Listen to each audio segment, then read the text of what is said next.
Hello viewers, आप सभी का पाथ फाइंडर्स बयान एकेडमी पे स्वागत है। इंडिया और अफगानिस्तान के तालिबान के बीच में क्या चल रहा है आप सभी को पता है। पिछले 2 वीक में जिस तरीके से भारत की फॉरेन पॉलिसी तालिबान को लेकर शिफ्ट हुई है, इसकी वजह से पाकिस्तान कभी भी अपने बुरे से बुरे सपने में ये कभी नहीं सोच सकता था कि इंडिया इस तरीके का स्टेप चलेगा। बिकॉज इंडिया हमेशा से तालिबान को एक टेररिस्ट एंटिटी मानता है और तालिबान के साथ जीरो टॉक पॉलिसी को अडॉप्ट करता है। बट इस बार तालिबान 2.0 में इंडिया ने काफी ज्यादा प्रैग्मेटिज्म दिखला के रियल पॉलिटिक और कौटिल्य के मंडल सिद्धांत को अप्लाई करके तालिबान के साथ बातचीत कर रहे थे। और जब से पाकिस्तान और तालिबान के बीच में रिलेशंस सिग्निफिकेंटली डेटोरिएट किए हैं, खासकर जब से पाकिस्तान ने अफगानिस्तान के पाक्तिका प्रोविंस में एयर स्ट्राइक किया है, उसके बाद से इंडिया ने एक अलग ही चाल खेला है, जिसके अंदर हम तालिबान के साथ एक्सपोनेंशियली अपने रिलेशंस को लास्ट वीक बढ़ाए हैं। और इसी में अभी तक का एक हिस्टोरिक लैंडमार्क मोमेंट इंडिया और अफगान तालिबान के बीच में हो रहा है कि हमारा सबसे हाईएस्ट ऑफिशियल बातचीत 9 January which is on Monday को हुआ है between the foreign secretary of India Vikram Misri ji and the Afghan Taliban acting foreign minister. So this is going to completely change India and Afghan Taliban relations, और ये पाकिस्तान के लिए एक worst nightmare से कम नहीं होगा। आज के सेशन में हम लोग बात करेंगे कि इस पर्टिकुलर बातचीत का क्या आउटकम निकल के आया, और दूसरे पार्ट में हम लोग बात करेंगे क्या इंडिया को तालिबान को as a official government of Afghanistan मान लेना चाहिए, क्या इंडिया को तालिबान को टेररिस्ट एंटिटी के लिस्ट से हटा देना चाहिए जो रशिया ने लास्ट टू लास्ट वीक किया। तो इंडिया और तालिबान के बीच में what is the next partnership, उसको भी हम लोग बात करेंगे। सो आई होप आपको ये वीडियो अच्छा लगे, जरूर एंड तक बने रहिएगा। बट न्यूज देखिए क्या आ रहा है कि फॉरेन सेक्रेटरी विक्रम मिस्री जी अफगानिस्तान के acting foreign minister Amir Khan Muttaqi से दुबई में मिले हैं। इस पर्टिकुलर बातचीत से एक टर्निंग पॉइंट की बात जियो पॉलिटिकल एक्सपर्ट कर रहे हैं, बिकॉज अभी तक तालिबान के साथ हमारा कोई भी बातचीत होता था तो उसका हाईएस्ट लेवल था ज्वाइंट सेक्रेटरी के लेवल पे। लेकिन एकाएक आप देखिए जिस तरीके से तालिबान पाकिस्तान के बीच में ये गर्मा गर्मी चल रहा है, हमारे फॉरेन सेक्रेटरी तालिबान के फॉरेन मिनिस्टर से मिले, which is the highest level meeting as of now. India ने क्या कन्वे किया अफगान तालिबान को, तो हमारे फॉरेन सेक्रेटरी जी ने कहा कि इंडिया और अफगानिस्तान के लोगों के बीच में एक हिस्टोरिक फ्रेंडशिप है, पीपल टू पीपल कॉन्नेक्ट बहुत ज्यादा स्ट्रांग है। साथ ही साथ एक और बड़ा ऐलान इंडिया ने कर दिया कि हम लोग किसी भी तरीके के developmental needs of Afghan people के साथ अर्जेंटली खड़े हैं। कोई भी मदद चाहिए आपको, आप भारत से मांग सकते हैं, भारत हमेशा आपके साथ खड़ा है। During the talks not only the focus was on the ongoing humanitarian assistance program but it was decided that India will consider engaging in the development projects in the near future. आपको पता है कि India Afghanistan के बीच में एक सबसे strongest pillar रहा है कि भारत का अफगान के लोगों के लिए डेवलपमेंटल प्रोजेक्ट्स करवाना है। इसी की वजह से भारत ने वापस से अफगान तालिबान को कहा है कि जितने ह्यूमैनिटेरियन असिस्टेंस प्रोग्राम चल रहे हैं वो तो ठीक ही है, लेकिन आने वाले समय में कोई और डेवलपमेंटल प्रोजेक्ट जिसकी आपकी जरूरत हो उसको भी भारत पूरा करने का काम करेगा। अब कौन सी असिस्टेंस की बात कर रहे हैं, तो आप देखिए कि 2021 में जब तालिबान वापस से अफगानिस्तान के पॉलिटिक्स में आ गया, इंडिया के लिए बहुत लोग कह रहा था कि सब कुछ खत्म हो चुका अफगानिस्तान से, इंडिया को अफगानिस्तान से भाग जाना चाहिए। इंडिया ने ऐसा कुछ नहीं किया। इंडिया जो भी ह्यूमैनिटेरियन असिस्टेंस अफगानिस्तान को पहले दे रहा था उसको हमने कंटिन्यू किया। आप देखिए 50,000 मेट्रिक टन का चावल, 300 ton medicine, 27 ton of earthquake relief aid, 40,000 litres of pesticide, 10 crore polio vaccine doses, 1.5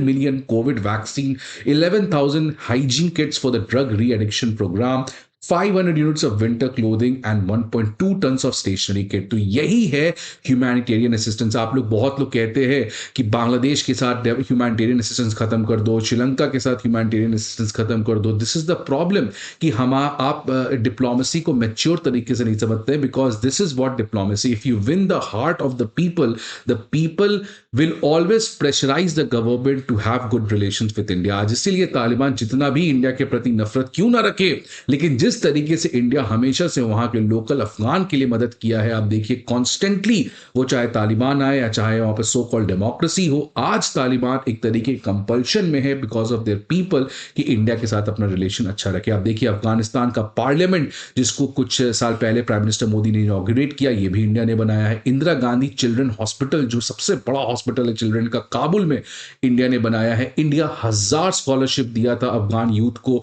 last to last year, जिसके अंदर बहुत बहुत सारे students free of cost India में पढ़े थे। तो आज अगर आप किसी भी अफगानिस्तान के लोकल यूथ से मिलोगे, so they favour India, not any other country. इसी के कॉन्टेक्स्ट में अफगान तालिबान ने भी रेसिप्रोकेट किया। इंडिया ने कहा, विक्रम मिस्री जी ने कहा कि पाकिस्तान के बहुत सारे टेरर ग्रुप्स लाइक लश्कर तौयबा, जैश ए मोहम्मद, ये लोग वहाँ पे अफगानिस्तान में अभी भी एक्टिव हैं। तो उस कॉन्टेक्स्ट में जो वहाँ के फॉरेन मिनिस्टर हैं आमिर खान मुटाकी, उन्होंने कहा कि अफगानिस्तान किसी भी तरीके से कोई भी ऑर्गेनाइजेशन हमारे यहाँ से ऑपरेट करके आपके सिक्योरिटी को खतरा नहीं पहुंचा सकता है। देखिए, यही इंडिया को चाहिए कि कैसे अफगान तालिबान के साथ हम अपने डिप्लोमेसी को इंश्योर करके जो भी टेररिज्म वहां से आ सकता है उसको हम रोक सके। तालिबान ने यह भी कहा कि हम आने वाले समय में भारत के साथ ट्रेड, पॉलिटिकल और डिप्लोमेटिक टाइज को बढ़ाना चाहते हैं, फैसिलिटेट करना चाहते हैं। आप मतलब इनफैक्ट तालिबान ने रिक्वेस्ट किया इंडिया को कि आप और ज्यादा वीजा दे अफगान के बिजनेसमैन को, स्टूडेंट्स को और पेशेंट्स को। इसके साथ क्रिकेट डिप्लोमेसी की भी बातचीत हुई, क्रिकेट कोऑपरेशन को बढ़ाया जाए, और सबसे सिग्निफिकेंटली चाबहार पोर्ट जो इंडिया का एक स्ट्रैटेजिक पोर्ट है ईरान में, उसको और ज्यादा यूज करने की बात हुई कि ऐसे ये दोनों कंट्री पाकिस्तान को बाईपास करके आपस में ट्रेड को कर सकते हैं। तो ये देख सकते हैं दोनों साइड के बीच में बहुत ही ज्यादा सक्सेसफुल आउटकम्स निकल के आ रहा है। ये बताता है how much Taliban needs India and how much India also is ready to support Taliban. So this is a turning point in India Taliban relation. आगे बढ़ने के पहले स्टूडेंट्स, आप सभी के लिए इंपॉर्टेंट इन्फॉर्मेशन के अकेडमी आईएएस के ऑफलाइन बैचेस हमारे 4 ऑफलाइन सेंटर में करोलबाग, मुखर्जी नगर, पटना और प्रयागराज में स्टार्ट होने जा रहे हैं on 15th of January at a special price of 59,999। Karol Bagh, Mukherjee Nagar, Prayagraj और पटना, चारों ऑफलाइन ब्रांचेस के डिटेल आपको यहाँ पे देख सकते हैं। Academy IAS does not only provides comprehensive GS course but it also provides CSAT, essay writing course, comprehensive current affairs, full length test series and optional related courses. For all these information, you need to visit our offline branches or else you could download our app where you will be getting all these sorts of information. अब आगे बढ़ते हैं। India का official policy Taliban को लेके है क्या? इस समय न्यू दिल्ली जो है वो तालिबान रेजीम जो काबुल में है, अफगानिस्तान में है, उसको ऑफिशियली रिकॉग्नाइज नहीं करती है। मतलब हम अभी भी तालिबान को as a official government of Afghanistan नहीं मानते हैं, लेकिन इसके बावजूद हम तालिबान के साथ कॉन्स्टेंटली अपने बातचीत को कंटिन्यू किए हैं। हम कॉन्स्टेंटली अफगानिस्तान के साथ जो ह्यूमैनिटेरियन पार्टनरशिप है उसको कंटिन्यू किए हैं। और इस समय हमारी एम्बेसी जो है वो काबुल में, वो ऑल्दो फुली फंक्शनल नहीं है, लेकिन हमारी एम्बेसी में एक टेक्निकल टीम है जो इंडिया के 8 प्रोग्राम्स को फैसिलिटेट करती है। तो ये भी एक बहुत बड़ा चेंज है, बिकॉज जब तालिबान पहली बार आया था 1996 से लेकर 2001 के बीच में, उस समय हम तालिबान के साथ बिल्कुल बातचीत नहीं करते थे, हमने अपनी एम्बेसी को बिल्कुल बंद कर दिया था। लेकिन इस बार अब देखिए, रियल पॉलिटिक्स के अंदर हमने थोड़ा सा प्रैग्मेटिकली एक सेफ अप्रोच रखा है। हम ऑफिशियली रिकॉग्नाइज नहीं किए लेकिन हम बातचीत कर रहे हैं। हम एम्बेसी को पूरी तरीके से चालू भी नहीं किया लेकिन हम बंद भी नहीं किया। हमारा एक टेक्निकल टीम है। सो this is how India has shown real think diplomacy this time. और इसी कॉन्टेक्स्ट में आपको पता है कि एमईए के ज्वाइंट सेक्रेटरी जेपी सिंह पहली बार काबुल जाके वहां के मोहम्मद याकूब मुजाहिद एक्टिंग डिफेंस मिनिस्टर से मिले थे।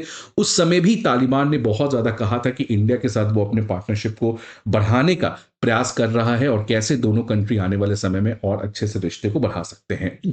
सवाल आता है कि क्या इंडिया रशिया का अप्रोच लेगा, बिकॉज रशिया ने तालिबान को टेररिस्ट एंटिटी से हटा दिया है, काजाख्स्तान ने भी हटाया है। अब क्या जिस तरीके से पाकिस्तान और अफगानिस्तान के बीच में पिछले 2 वीक में चीजें डेवलप हुई है, क्या इंडिया को एक अगला कौटिल्य मंडल सिद्धांत कार्ड खेलना चाहिए?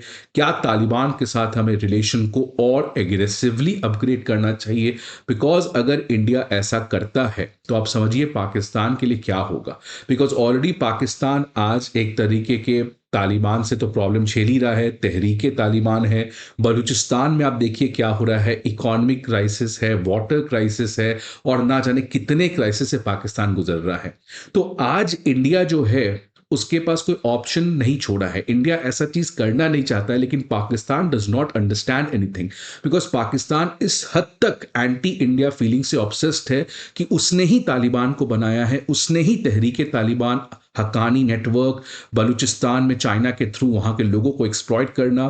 तो आज पाकिस्तान के लिए it's a moment of introspection, वहां के लोगों के लिए it's a moment of introspection कि कैसे पाकिस्तान के एलीट को उखाड़ के फेंक दे और पाकिस्तान में एक वापस से एक प्रजातंत्र, एक फ्री एंड फेयर इलेक्शन और एक डेमोक्रेसी रियल सेंस में इंस्टॉल किया जा सके. So this is a good step by India to talk with Afghanistan also at a highest level. क्या आने वाले समय में हमारे फॉरेन मिनिस्टर मिलते हैं? ये तो समय बताएगा. आपके क्या व्यूज हैं और आपके क्या सजेशन हैं? Please let us know in the comment box. I hope आपको ये वीडियो अच्छा लगे. See you again in the next video. Good bye.